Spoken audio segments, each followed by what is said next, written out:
Final pattern. Sounds like a level of some like 1990s video game, the final boss. All right, we talked a little bit about dissociation on Thursday. We just kind of touched on it just a little bit. We'll wrap up on it today.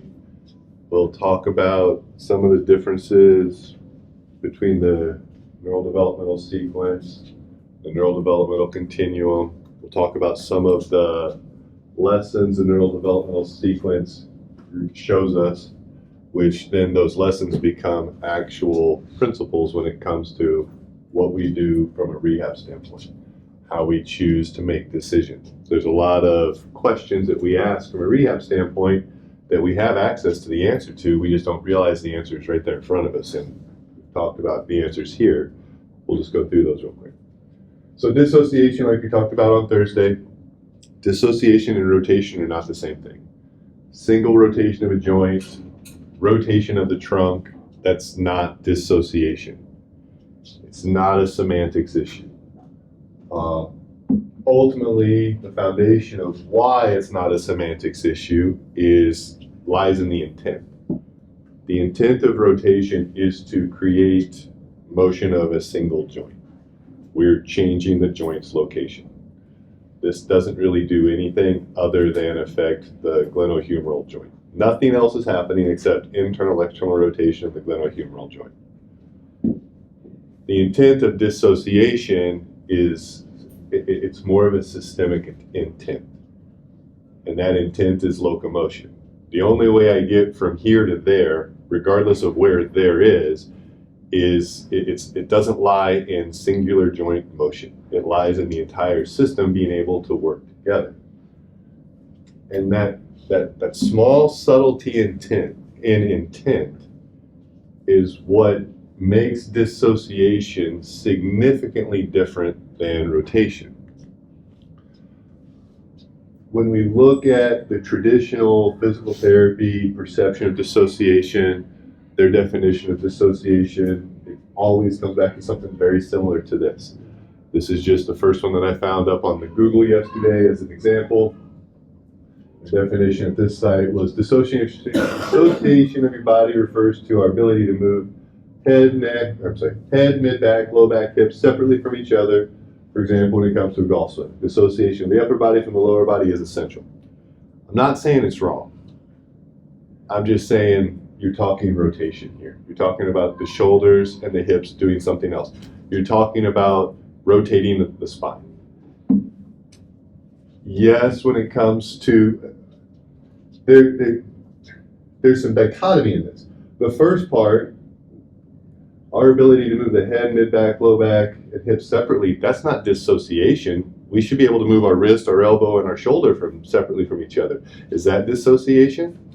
No. That's called independence. That's why we're a series of independent joints that are put together. So that makes no sense. The last part, when it comes to a golf swing, dissociation of the upper body from the lower body is essential. They nailed it. That is correct. But they don't understand why it's correct. Yeah, we have to move our shoulders from our hips. And when we talk a golf swing, is there locomotion in there? Am I going from here to there? No.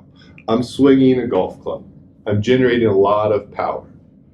So it doesn't necessarily meet the larger intent.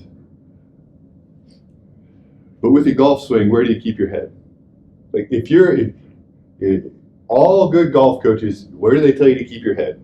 Right here. No matter what you do, you're keeping your head right here. So as you swing the club, your head stays here, shoulders and hips start to open up. And this is what dissociation is. This is where the separation lies. Even though this golf swing doesn't necessarily meet the intent of locomotion like we think it, what do we hit? A golf ball, right? Where does the golf ball go? There. We created a ballistic projectile that went there, just like if we were to throw a baseball or throw a football.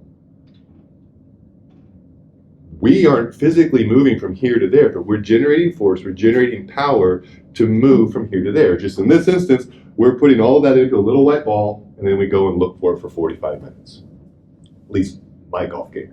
Or we like, nope, can't find that one. Hey, look, there's my ball. Walk right back. That's my golf game. So where they miss the point, because the first part of their definition, that's just defining independence. That's not dissociation. The second part, they nailed it.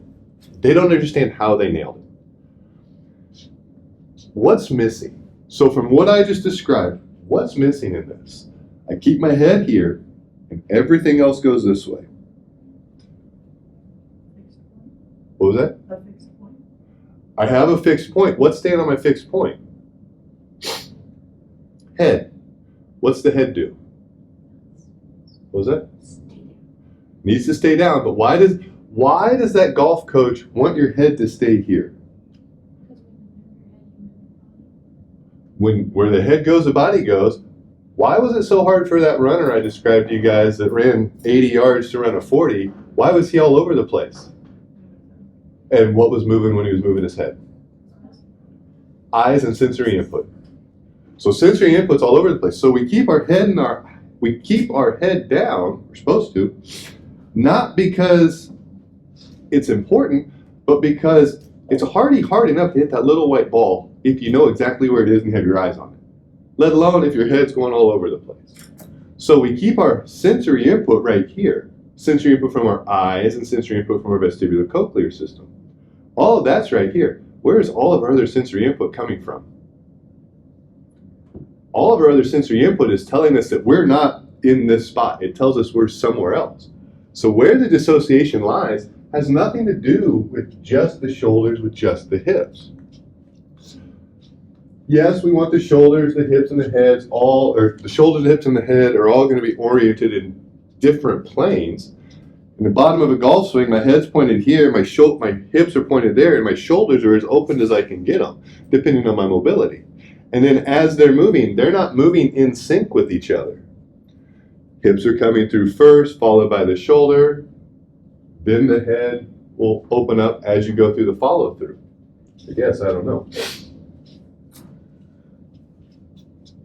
But the key with this isn't that the shoulders and the pelvis are working opposite of each other. It's that the shoulders and the pelvis are giving us completely different information what the eyes and what the vestibular cochlear system are giving us. We are getting a mixed bag of sensory input about our location in space. We're getting input from the eyes that say one thing, we're getting input from the vestibular cochlear system which tells us another thing, and then we're getting all of that tactile input from our proprioceptors that give us spatial awareness about where our body is in space. That's telling us something completely different. So the dissociation doesn't lie in the shoulders and the pelvis. The dissociation lies, it's dissociation of our sensory input. And why that's important, we have to figure it out on the fly. Because we're getting input from our feet that says one thing, we're getting input from our pelvis that says something else, we're getting input from our shoulders and our hands that gives us even more various information about where we are. Vestibular cochlear system says level is like this, but our eyes are saying level's like this. And then that's pointed in a completely different direction than where our hips and our shoulders were going. So we're getting all of these lower motor neurons from the body that's coming up into the brain, into our upper motor neurons, going into the cortex of its corresponding areas for the sensory input. All of that information is telling us different, giving us different pieces of the puzzle. It's all telling us something different. It's like that old game of telephone where I tell one person one thing and you just pass it on, and by the time it gets to the end, it's something completely different. What we're asking the body to do is we're getting all different stories, and it's exactly like that game of telephone. It's just when you get to the last person, they actually get the story right. There's no possible way it should happen, but they get the story right. So we get all of this different input to the cortex about what's going on in the situation at hand, and the cortex, based off of all of that, and based off of the task at hand, has to come up with a movement solution. And it's in that moment of processing and that output it creates is where the magic of dissociation happens, because we're taking all of this various input, all of this input that's telling us lots of different things, and we're actually solving the problem correctly. So the definition that we're going to use of dissociation, it's an integrated energy transfer solution to the task at hand, which integrates multiple sensory inputs across the transverse axis of the body. And the transverse axis of the body is also where some of that importance lies, because we're getting different input here through a deadlift, but we're all still aligned in the same plane. There's a reason why dissociation is the last pattern that infant learns. And for the longest time, I thought that the reason that it was the last pattern that we exposed the system to consciously was because it was the biggest threat to the central nervous system. Because the only thing that stops spinal rotation are these little bitty facet joints, and they're not very strong. And then you have a ligamentous support system. You have some little bitty small, you guys do remember all the little names of the muscles that go between the vertebrae and all of that, because there'll be a quiz and I'm not going to talk about it, let's assume. I'm kidding, there's not. I don't even know. But we're relying on a lot of very little bitty fragile structures to stop the rotation of the spine to prevent damage to the spinal cord. And that might be the case, because if we damage the spinal cord, that is a problem to survival. But really why dissociation is the last one is because it is the hardest for the nervous system to pull off. We can't effectively, when we go back to the nervous system that the infant has when they're going through the neurodevelopmental sequence, we expect them to have a nervous system that can have all the sensory input and they make the right decision at the right time. It hasn't developed to that point. That's why this is the last one to develop within each of the postures, because we have to develop the nervous system to the point that it can interpret multiple pieces of differing information, differing sensory input, and make the correct choice about what that motor output needs to be to get from here to there, where the hips, the shoulders, and everything else from a sensory input standpoint are working together. It's the greatest example of multitasking that we have within the neurodevelopmental sequence. It's not isolated rotation. It's not an uncoupling. It's separating the appropriate sensory inputs while integrating an appropriate response all at the same time. All of this is happening at the same time. If we look here, we look at where Callan's head is. He's looking off to his right, to his left. His shoulders are oriented to the right. His pelvis is kind of somewhere in the plane of where his eyes are, but none of them are going in the same direction. His eyes are way out in front of him. And he's having to navigate and not run into things. If you look at the kid behind him, his head's rotated even more. They're not falling over. And they're moving rather quickly. They're processing all of this at the same time. Look at the kid that's bringing up the rear. It's kind of more in the same plane because of where he is in his stride. But again, you're getting a lot of sensory input while we're moving at speed and having to figure it out. We look here. Eyes are going one way. Oversized shoulder pads are going a different direction. Hips are pointed this way. Feet are pointed another way. Again, we're moving at speed. And we have to not fall over while we're doing that. And we have to be able to process all that information at this exact point in time. Because in a fraction of a second, that information is going to be different. When we look here, eyes are up here, head's pointed one way, shoulders are pointed one way, hips are pointed another way. Now we have to navigate running it, tactile input from the ribs, from the hips, because you're getting something else, all having to come up with a solution at hand to not get that shot blocked. And then hope to make the basket. I don't know which one was top priority, make the basket and not get blocked, or not get blocked and hope that you make the basket. I don't know. But either way, that's what he's trying to do. All through and all while having a lot of sensory input coming to his central nervous system all at once. and having to make the right decisions.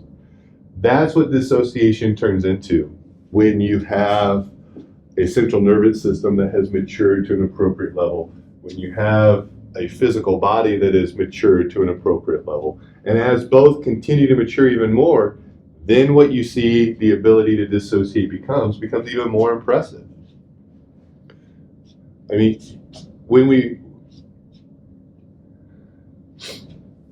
if you watch somebody run, this happens all the time. This time of year, we see this all the time. Couch to 5K in 3 weeks. I can run. I can get up and I can run. I can do that. It looks easy.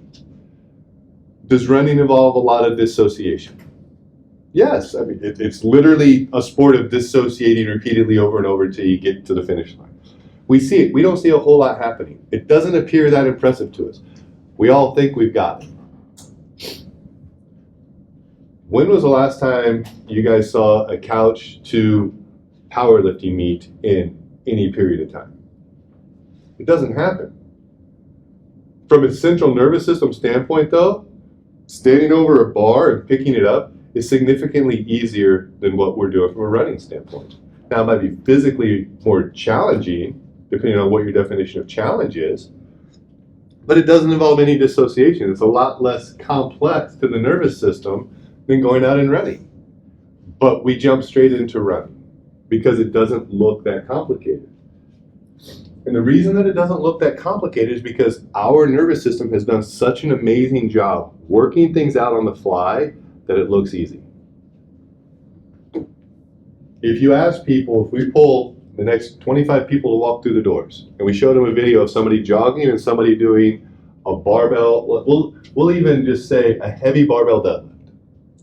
We show them a video of somebody going out for a run and somebody doing a heavy barbell deadlift, and we ask them which one's harder. They're going to tell you deadlift all the time. Now, it might be how we frame the question. We ask them which one's harder. You're going to assume picking up something heavy is going to be harder than just going for a run. If we ask them which one is more challenging to the nervous system, we're still probably going to get people that default to that deadlift being more difficult. When in fact, from a nervous system standpoint, it's significantly easier to pull that off than it is to run. All right, so let's watch this video, maybe. There we go. And just watch the shoulders and the hips and the head. They end up being pointed at different locations at different points in time.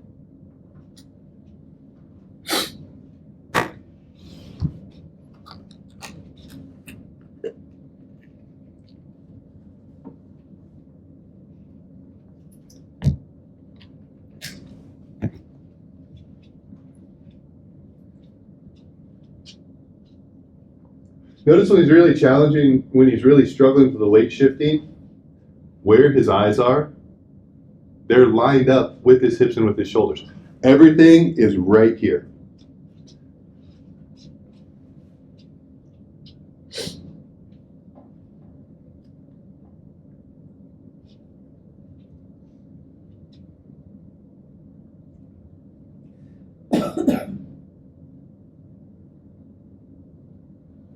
And you notice he's moved a little bit. He's getting closer to the fireplace, but he hasn't moved that far. But remember, rolling is our first form of intentional locomotion. Specifically rolling where we get the shoulders, the head, the hips, not in that perfect log rolling type situation. It's like similar to what we have right there. Hips are one way, shoulders somewhere else, and now we start to get some of that segmental rolling, where the hips, shoulders, and head is going at different times. And again, the importance of this, we watch this and we see what that PT definition is. The shoulders and the hips are working with each other. They're not aligned with each other. We see that, that's easy. But it's not just what we see, it's what we understand from a sensory input standpoint. We're getting lots of mixed signals from our sensory input, and we're asking that nervous system to figure out which is the most appropriate at this point in time. Same thing if we look at this one. Head, shoulders, hips, yeah, they're moving different. We can clearly see that. But again, it's about the different inputs from our sensory system. We're getting conflicting information about where our body is in space. And as he gets up and starts to crawl, shoulders and hips really start working opposite of each other. Head's pointing us head's in a completely different plane with that.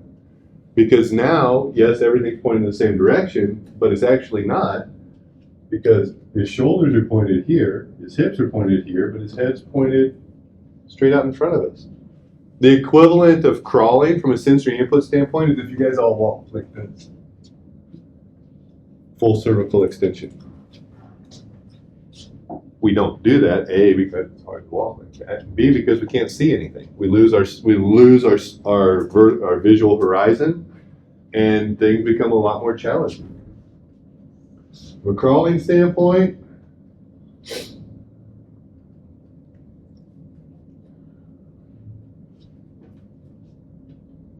why is he crawling like that, Brandon? Well, he's got this giant Brillo padded turf that actually doesn't feel good on the knees. And then he's on hardwood. Again, we see sensory input that's coming from different locations. And it's literally the turf feels like a Brillo pad. That's why his knees aren't on the ground. He's getting that sensory input. I don't like that. Knees come up off the ground. The hardwood doesn't feel great on his knees. Actually, it's probably not that big of a deal for him. If we were to crawl on hardwood, it wouldn't feel great. We wouldn't want our knees to touch the ground. But what's the difference between Callan at 18 months, 12 to 18 months of age? What's the difference between him and us? What do we have right now that he doesn't in this picture? We have two things that he doesn't have. That if we were to, he can crawl across a hardwood and it's going to feel wonderful. It's no big deal.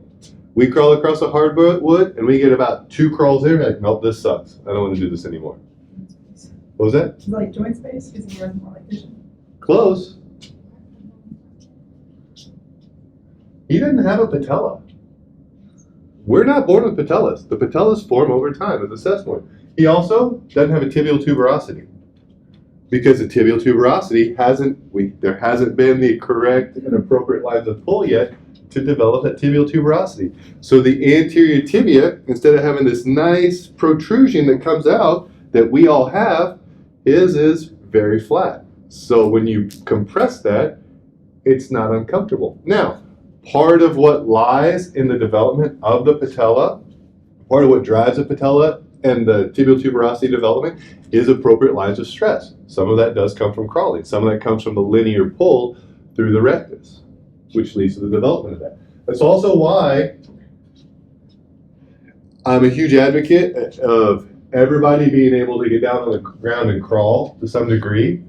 I don't think it's very purposeful for adults to crawl very long because anatomically, we're not kids.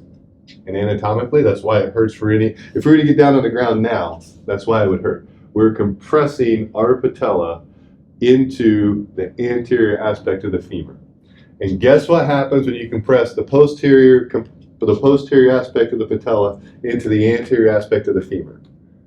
It hurts because you have two very rich, sensory-rich areas, the chondral surfaces, that come into contact with each other. And you know what happens when bone hits bone? It doesn't feel good. That's why the discussion we had about arthritis. Tibial tuberosity is very angulated, so we have a large degree of force that's coming down into a very small space. So crawling is not comfortable for adults, not because we can't do it, but because anatomically we've got some issues that infants aren't bringing to the table. We look at this one, supported vertical stance, shoulders are locked in, his head's moving around a little bit, his hips are going side to side, or we're getting a little bit of hip motion. But now his feet are still, he can open his shoulders up. So again, we see all of these different areas working independent of each other, but working with each other to accomplish the task at hand.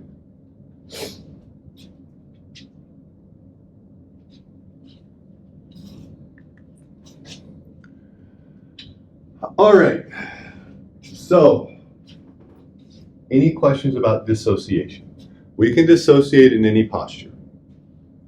When we dissociate, when we're down in supine and prone, that's called rolling.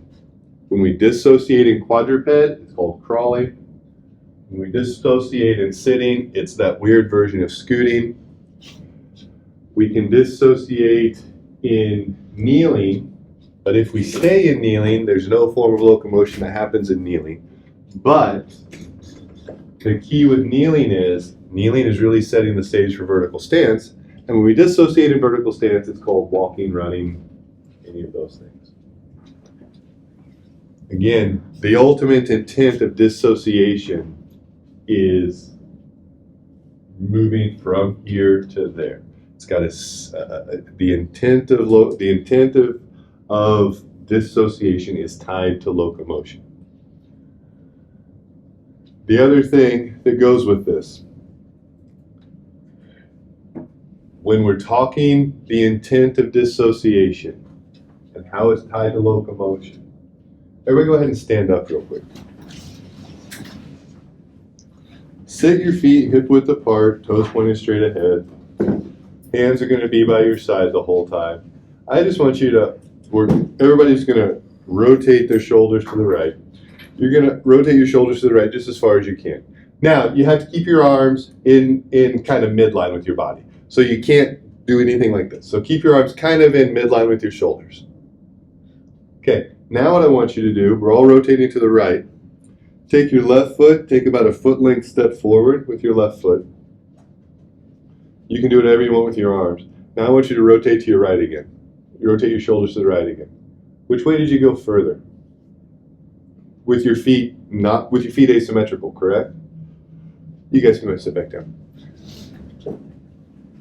As soon as we start talking about dissociation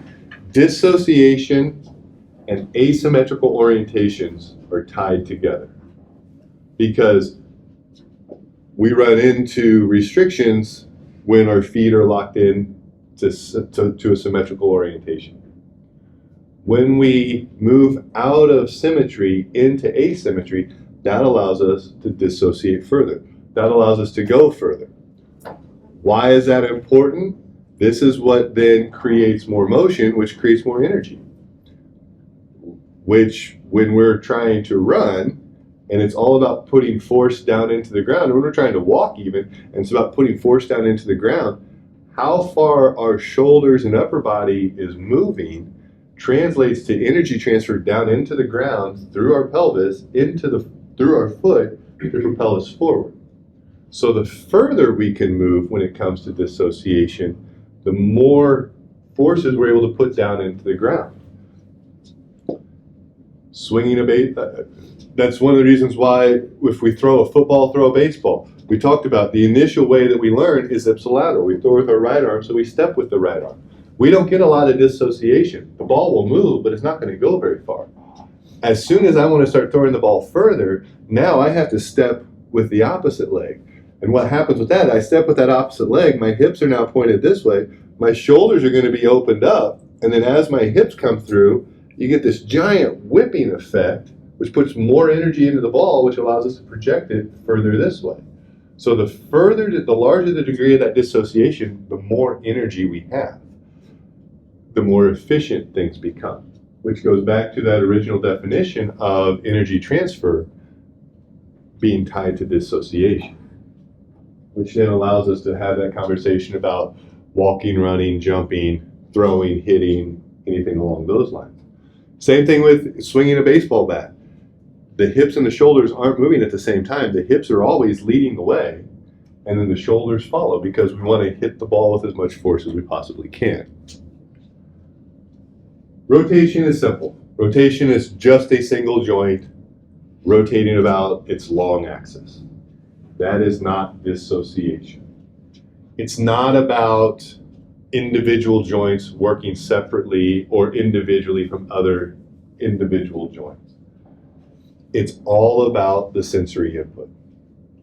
It's all about multiple points of differing types of sensory input coming into the nervous system all at once, and we have to make an immediate decision that's correct for the task at hand and filter all that information out. And within each posture, we can't do that Our nervous system isn't prepared to do that. Our nervous system isn't developed enough to do that until we've learned to use our diaphragm, until we've learned to control and move the head, until we've learned to use the pelvic diaphragm, shift our weight, create perturbations, and then ultimately those perturbations turn into dissociation. And it's all about advancing the development of our central nervous system within each posture until we get to that point in time. If we don't do that, we can't get to dissociation. Does that make sense? That whole process, start to finish, why dissociation is our last thing, does that make sense? All right, so one of the questions, or one of the things that we run into,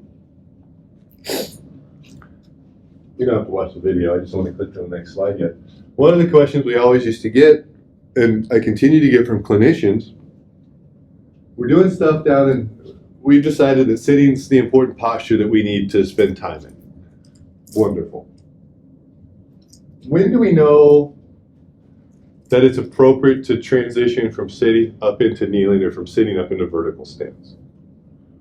When do we know that we've spent enough time in sitting and that the person in front of me is ready to advance to half kneeling or something in standing? When do we know that? When we all go through the neurodevelopmental sequence, when we've spent enough time there and we've developed enough strength, and when our nervous system has progressed enough, then we move up. We don't move up until we've had enough. But with adults, when we're talking about the patients that we're taking through, we don't know when the enough is. So we have to have a metric to figure out when it's an appropriate time to advance postures, because last thing we want to do is not spend enough time in sitting and then go up into vertical stance, because then the problems that we had in sitting we're going to take with us to vertical stance. The other thing we don't want to do is we spend just a little bit of time in sitting and jump to vertical stance too late. We don't want to make the transition too early because things haven't developed too much, and we don't want to spend so much time there that now we're just kind of essentially beating a dead horse because we've gotten everything out of it that we need and we should advance a long time ago. So when do we know when it's appropriate to advance? What are your guesses? Because there is a universal, when this happens, you can then do that. What do you think needs to be there before we're ready to advance from sitting up into one of the higher postures? It's no longer frustrating. When what's no longer frustrating? What was that? Whatever you're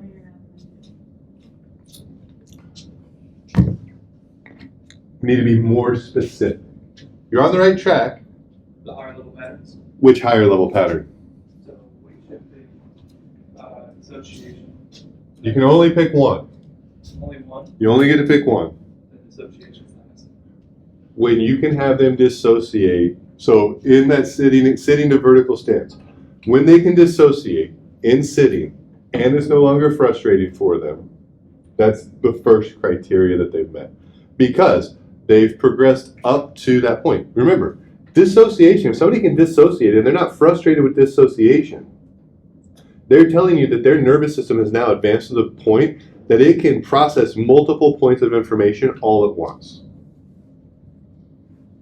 Which means that the lower areas, the sensory input coming in from those lower areas isn't going to be a challenge anymore for them. Do you have a question? Then what might be an example for the sitting and dissociation? Just sitting and just getting the shoulders as far as you can. Basically just getting here. So we can do anything. We can anchor a band here, and imagine I'm sitting, and we can be doing this. We're just rotating through.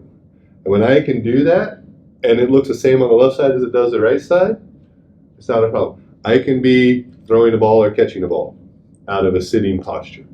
I can be doing a kettlebell press, where at the bottom of the press I'm here, I open my shoulders up, press the bell overhead. When I can do all of that and it's not a problem, it's not a challenge anymore, I'm not getting frustrated, we've met the first marker. Okay, so that's the first marker. So we've checked all of our boxes for sitting. What do you think is the first thing we need to make sure that they can do in the next higher posture? Breathe. So when they can sit and dissociate and it's not frustrating, when they can then breathe in the higher posture and they can actually breathe through their nose and it's not a breath hold, then we have to have them figure out how to transition from the two. And that's the point that often gets missed. It's a 3-step series. When they can dissociate and it's not challenge, when they can dissociate and it's not frustrating in the lower posture, when they can breathe and it's not frustrating in the upper posture, and when they can figure out a way to get from the lower posture to the upper posture, then we're ready to fully advance to half kneeling or standing or whatever that upper posture is. What oftentimes happens though is we forget the transition. And here's the deal. The transition can be anything that we want it to be.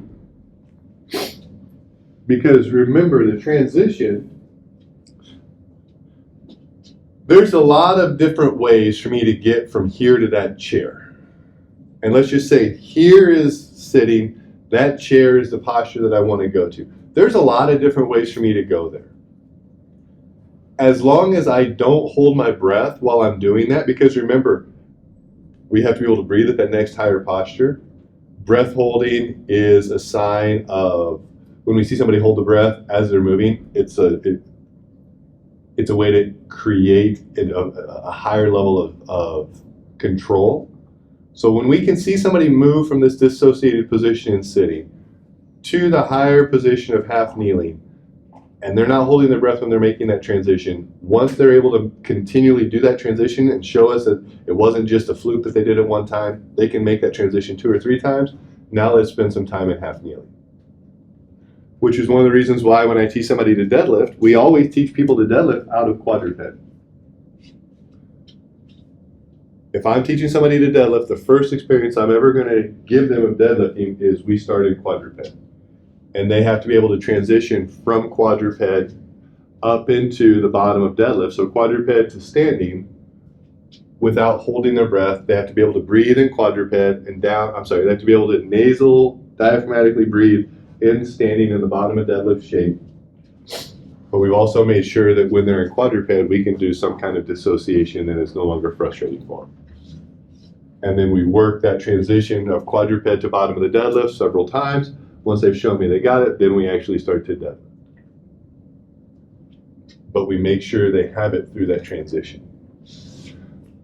So you know when it's time to advance to a higher posture in your corrective exercises, when they can dissociate in the lower posture, when they can breathe in the higher posture. Neither one of those are frustrating, and they can find a way to make that transition. And it doesn't matter how they make that transition as long as they don't hold their breath. Because there's lots of ways to get from sitting up into half kneeling. There's not a right way or a wrong way, unless they hold their breath, and that's the wrong way. And if they hold their breath, guess what I tell them to do? Because they picked the solution that's right for them right now, based off of everything that's going on with them.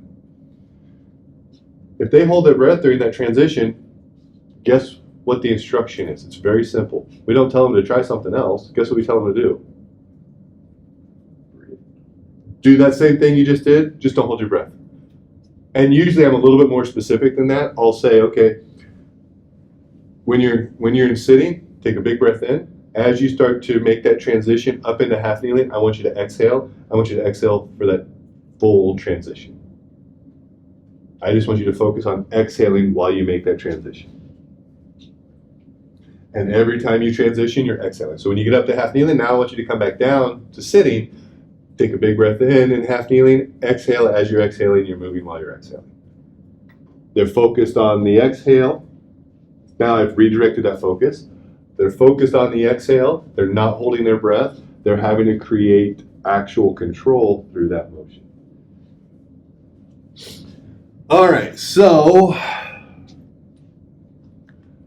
if we look at how we progress through the neurodevelopmental sequence, and we start to wonder, because we all know that when it comes time to do corrective exercises, at some point we're going to have to make it more difficult or more challenging for that person. And the typical default to make something more challenging is to make things more, to do more reps, or to increase weight.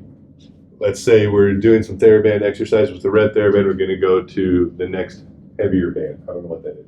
So we're going to go up to a more challenging band. We can do that, but when we look at what the neurodevelopmental sequence shows us, that infant that's going through it always has the same resistance. They're always moving their body weight. Until they get to the point of perturbation, they can grab something, then they bring external load. But when they get to that, that's the easy part. Adding external load, adding an increase in load, adding a heavier weight, yes, that's always going to make anything more difficult. But what are the principles of progression that the neurodevelopmental sequence shows us? First is bigger base of support to a smaller base of support. Second is shorter lever arm to a longer lever arm. So if we're doing things down, lots of different ways. We'll actually go upstairs we'll go to the lab one day next week, and we'll play around with a lot of these. More stability from the ground to more control from the body. So fewer points of contact with the ground. Less contact with the ground. Less contact with external stability sources. So if somebody's if you're wanting to work on single leg balance with somebody and they're really struggling, what's an easy way for us to not change anything about what's going on with the foot, but what's an easy way for us to make them not be as wiggly with this? Touch something, and it doesn't matter what it is. You can have them touch a wall. You can have them put their hand on something. Give them some kind of second point of contact with the ground. Because now we have 2 points of contact with the ground. So less stability from the ground is going to make things more difficult, more challenging in the nervous system. More external sensory input. So this is where we can change what the eyes are doing. We can change the orientation of what the eyes are doing. It goes back to when I had you guys turn your head one way and your eyes are going a different direction. We can change the orientation of the body so that we're getting different sensory input. And then on top of that, that's where we can incorporate different types of external feedback from like bands and different implements. That's one of the big benefits. One of the things that Greg Cook and Functional Movement Systems really introduced to the industry that went really well was their RNT therapy, reactive neuromuscular training,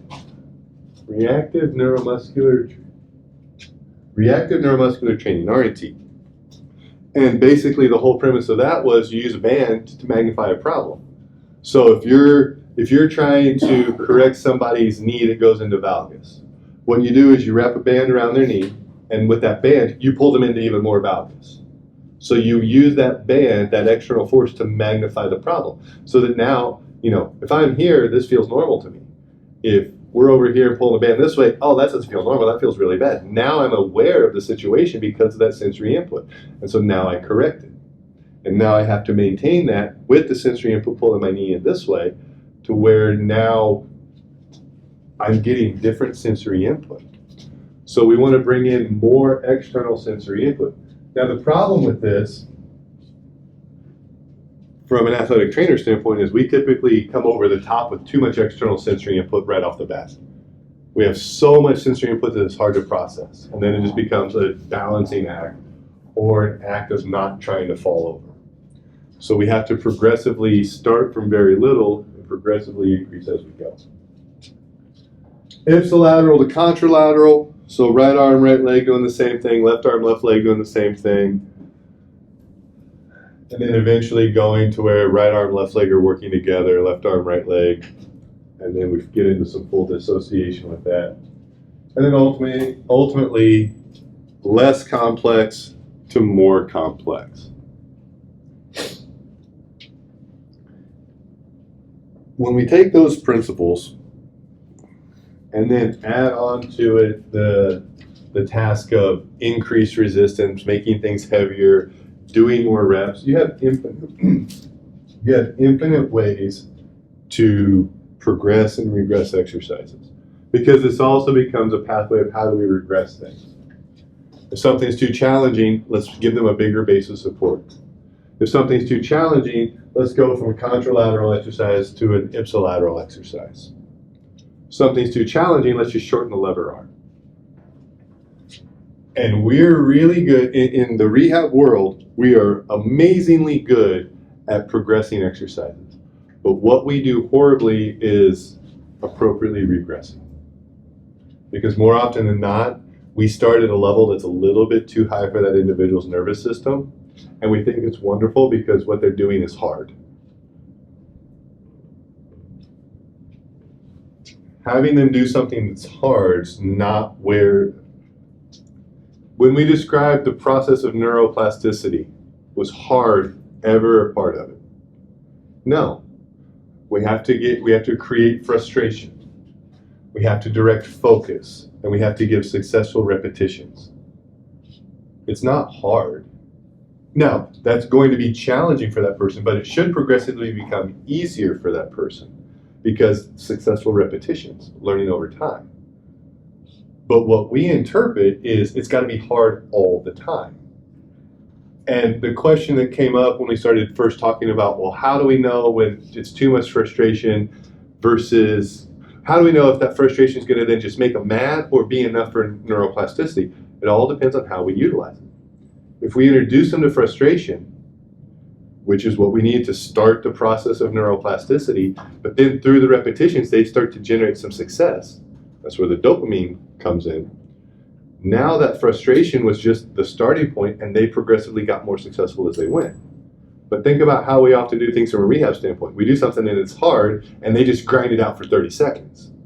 Or they just grind it out for the 10 to 15 reps, and it was hard the whole time. It only got easier when I stopped.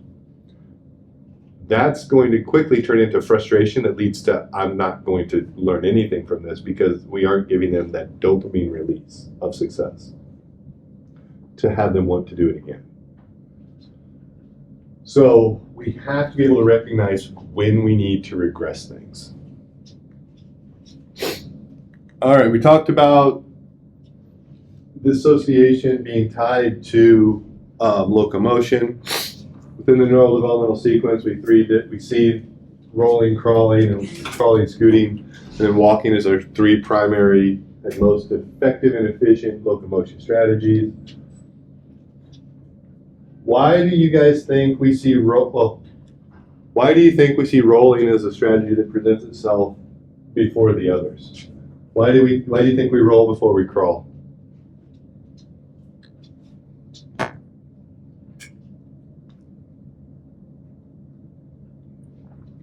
Let me ask this. Is it possible for a baby to crawl before they can roll?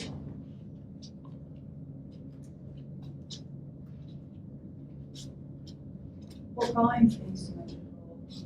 Crawling is asymmetrical. The contralateral rolling is, yes. The initial rolling is not. So let's look at it. Let's take a step back. What posture does walking take place in? Standing. At 3 months, when they let's say at 4 months, when they begin rolling with a purpose, that segmental, that contralateral rolling. At 4 months, do they have access to standing? Can't possibly walk. What posture does crawling take place in? Quadruped. At 4 months, do they have access to quadruped? Not yet. So they can't crawl because they don't have access to the posture.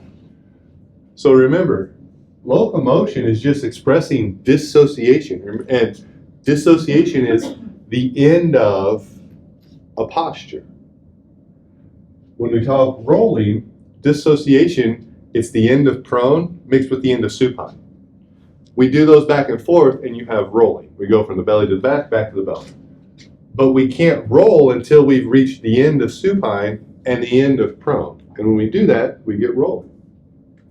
In crawling, we're up in quadruped and we'll see the weight shift, we'll see the perturbations, and eventually those perturbations turn into I can pick my hand up and put it down and then I move forward, shift my weight over those perturbations, and then that turns into dissociation.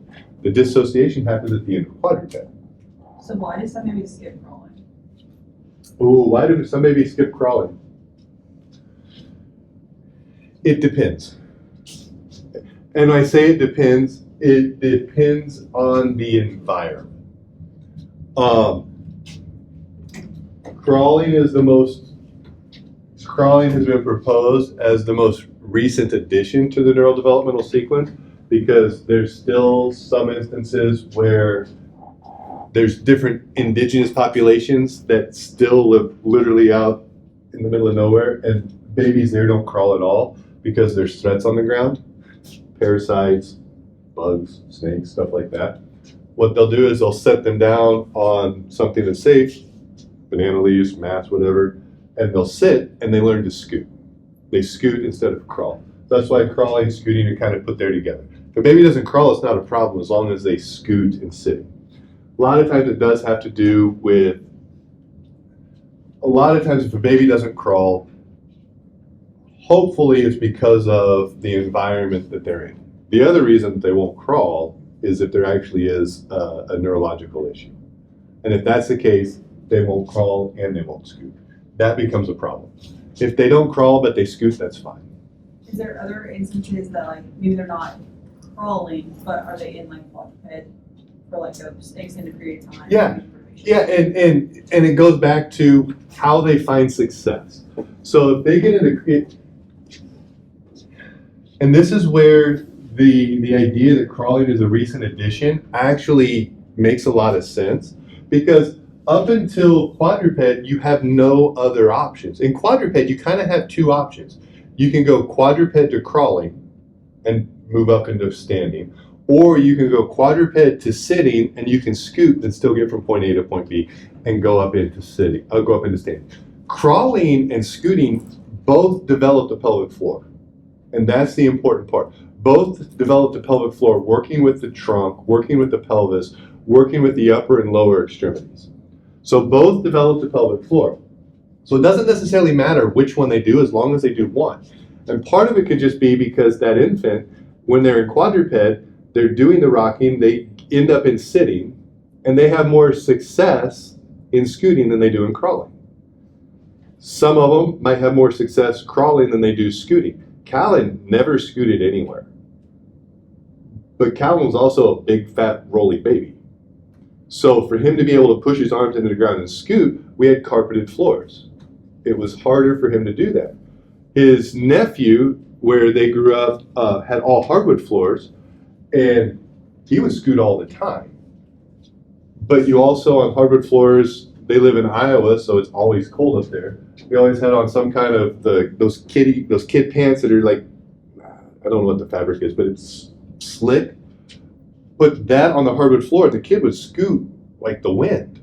I don't know if anybody's ever said that before. You don't run like the wind, you scoot like the wind. Where Callan grew up, we had all carpet. So it was comfortable, it was soft. He would crawl on the carpet. Lots of friction, he learned to crawl. His cousin spent more time scooting than he did crawling. So as long as so to your question, it depends on the infant and what they're around. And a lot of times, if it's just driven by sensory input, as long as they get one or the other, it's okay. And it might also be driven by which one they have more early success in, because then that plays into the neuroplasticity. They have frustration, they get success. My nervous system is learning that crawling is the most efficient option, or my nervous system is learning that scooting is a more efficient option. If it's not driven by environment and it is a neurological issue, then it's a neurological issue. And it will need to be addressed at that point in time. So we see this develop because of the access to the postures. Rolling develops first because supine and prone are the first two postures that develop. Then we get either sitting or quadruped, which gives us either crawling or scooting, and then ultimately we finish with walking. The only posture that does not have an actual form of locomotion associated with it is kneeling. And kneeling is a posture, really a transitional posture that brings our feet underneath us, that allows us to make the transition up into standing. So kneeling is the only posture that we don't have expressive form of locomotion in.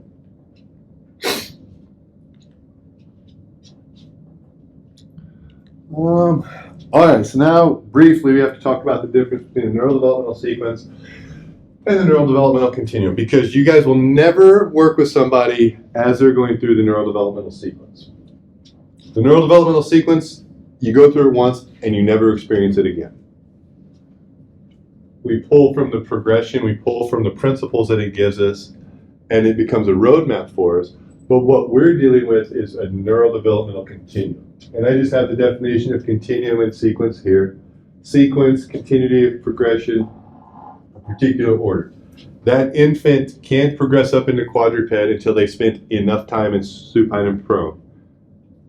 They can't progress up into quadruped until they spend enough time in prone and have developed enough attributes and strength to move up into prone, or up into quadruped. That infant can't progress up into half kneeling unless they've spent enough time in quadruped or sitting and developed the attributes there. There's only one direction that it goes. Now, once you've progressed up to quadruped, once you've progressed up to the higher level, you can freely access everything below it. You can go from quadruped to supine to prone and back and forth and all the different variations, but you can't go into half kneeling because you've never been there. So there's only one progression that can take place. Once you access the higher level, it's just like old school video games. Once you've made it to level 7, you've passed all the lower levels. You can freely go back and forth between those. You just can't go to the next level until you beat this level. A continuum, we have an overall whole, we have a sequence, but the differences between the steps aren't that big. There's not a big difference between supine and prone. We can all get in supine, we can all get in prone. There's not a big difference between the two. There's not a huge difference between prone and quadruped. There's not a huge difference between quadruped and sitting. There's not a huge difference between sitting and half kneeling. There's not a huge difference between short half kneeling and tall half kneeling. There's not a huge difference between tall half kneeling and standing, but there is a big difference between standing and supine. So when you look at the thing that comes next, it's not a big difference. But when you look 2 or 3 levels away, it is a drastic difference. Everything we're dealing with the patients that we're working with, which is going to be anybody over the age of 2, we're dealing with the continuum, where we can freely go back and forth anywhere within that. And the reason being, we've all made it through the sequence. We've all accessed the highest level. We now all have free access to any level at any point in time. So you guys know what the next number in that sequence is? The one after 21? 34. Fibonacci sequence. 0 plus 1 is 1, 1 plus 1 is 2, 1 plus 2 is 3, 2 plus 3 is 5, 5 is 8, 5 plus 8 is 13. You can easily figure out the sequence. There's only one correct answer. 34, 34 and 21 gives you the next one. You can't, if you don't know what this is, you can't get to 21. That's a lot of our mind teaser, figure out the pattern. It's pattern recognition. They're all sequences. The difference is a continuum. A great example of a continuum is a piano keyboard. Each key produces a different note. The note from this key to this key isn't that big of a difference, but the difference between this note and this note is very drastic. And when you listen to music, when you listen to somebody play the piano, they're not just playing from the left side of the keyboard and progressing all the way through one key at a time, all the way to the right side. That might be the next one-hit wonder. That's going to be the first song I'm going to professionally record. I'm just going to play each key all the way to the end. Nobody would listen to that. What we listen to, how many songs are there out there where somebody plays the piano in the song? A couple? There's not many, and the reason that there's so many is because there's so many options. You can mix and match the notes in so many different ways. You have a ton of variety, a ton of variation with this. That's exactly how movement is. Everybody has a ton of variation and a ton of variety because where we choose to go can be extremely, unique and individualized based on the situation at hand. So when we're talking about adults, we can freely get into any one of the postures. We can do all of the patterns. And we have access to that day one. An infant going through the neural developmental sequence doesn't. They have to go through each pattern, or they have to go through each posture, develop all the patterns, get enough out of that before they can access the next one. Why is that important? If you remember back to the first slide on the neural developmental sequence, it didn't say these three things. It didn't say that nothing is consistent, that it's always changing, and that there's many options. It said that it's a universal progression of human development that's relatively unchanged, and there are no options. The continuum is the exact opposite of that. That person that walks in with knee pain, nothing is consistent about that person compared to the last person that came in with knee pain. It's completely changing from day to day. It's an evolving situation, and that person has many options. Why is that important? 1970 Dodge Charger. I could have picked a lot of them. I just picked this plain white Dodge Charger. Exact same car. Doesn't look anything alike, right? But it's the exact same car. So this person, let's say this is a 40-year-old that's coming in with knee pain. They've taken care of things. They still develop knee pain. They have all their original parts. They've trained, they've paid attention to diet, they've taken care of themselves, they've managed their stress, they have knee pain. We can take care of that knee pain. This person also comes in with knee pain. Which one do you want to take care of? The first one or the second one? The first one. There's less going on with this one. We've got a ton of history here. We've had some surgeries, we've got some non-original parts, things are mixed and matched. We've got some spackle in there, we can't even close our trunk, a couple windows are broken, but we can still get from point A to point B. And I have knee pain. You have a lot more things going on with that person. A lot more things you have to manage. Here, not that hard. And then you got this one, same car. These are our athletes, big engines.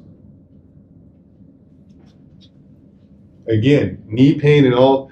Let's forget knee pain. If you have a flat tire with all three of these, how you handle it is going to be a little bit different. None of us want to handle a flat tire with this one. Because who knows when the last time those lug nuts came. Maybe there aren't even lug nuts there. They're probably aren't even the ones that are original, that don't even match. This one, the problem with this one is they're never going to slow down long enough for you to change their tire. This one, they stop, they're never going to get going again. A whole different set of problems. Same issue, but a whole different set of variables that you're going to have to navigate. Because when we're talking about adults with full physical maturity, full nervous system maturity, there is no consistency, everything's changing, and they have a ton of options. Every knee pain case is going to be based off of which kind of car they're bringing to the situation. And you have to be able to navigate that. We see people, these are all 82-year-olds.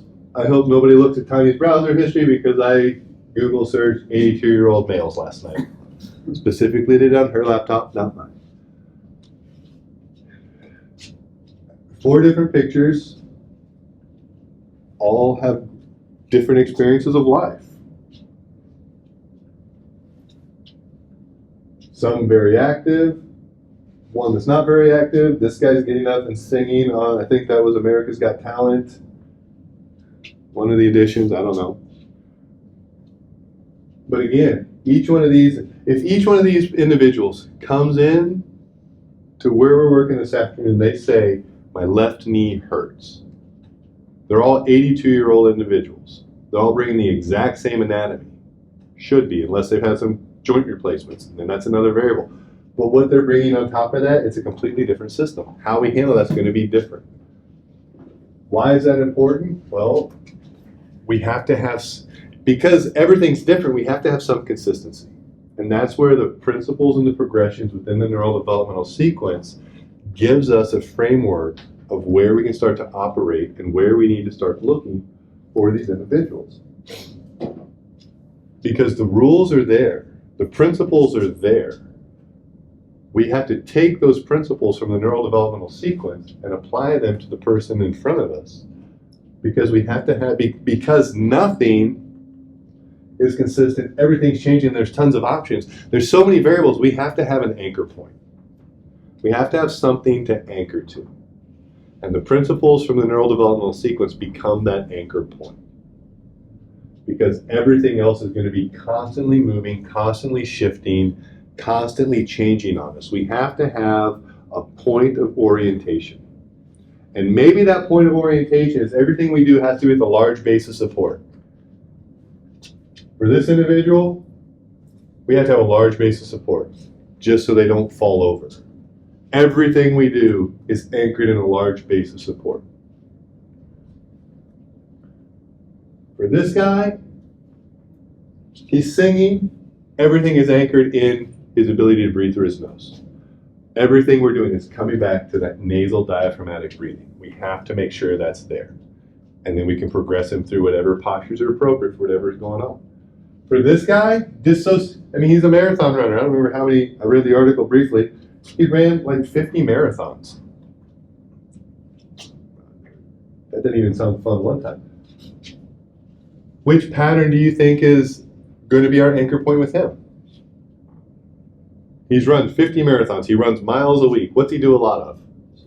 Dissociation. We're going to make sure this guy can dissociate everywhere. That's going to be our anchor point. And when I say our anchor point, that doesn't mean we're just doing a lot of dissociation. That might be our objective test. That might be the thing that we're looking at. Can he dissociate in standing? Obviously, he's able to do it good enough. But then, can he dissociate in half kneeling? Can he dissociate in quadruped?